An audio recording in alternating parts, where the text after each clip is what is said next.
imyidagaduro irakomeje kuri dekoderi ya Azam TV hamwe na Azam Rwanda Premier League igeze ku munsi wa 14. Kwa gatanu itariki ya 11 Mutarama 2019 muzakurikira umukino uzahuza Espoir FC na APR FC.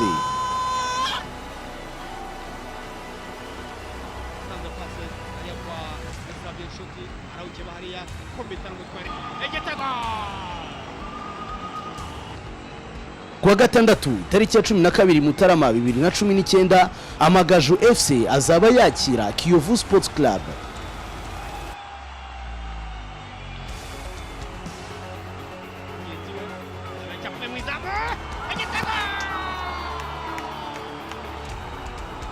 Ku cyumweru itariki ya 13 Mutarama 2018 muzakurikira umukino uzahuza Rayon Sport FC na Kirehe Football Club.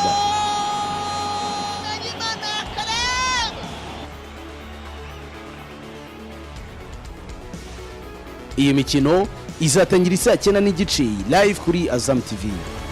Gura dekoderi ya Azam TV ku mafaranga 50,000 yonyine, tukongera ifatabuguzi ry'amezi 2 kuri book ya Azam Play. Ushobora kandi kugura abonnement ukoresheje MTN Mobile Money, Airtel Money na Tigo Cash ndetse no kuba duhagarariye mu gihugu hose.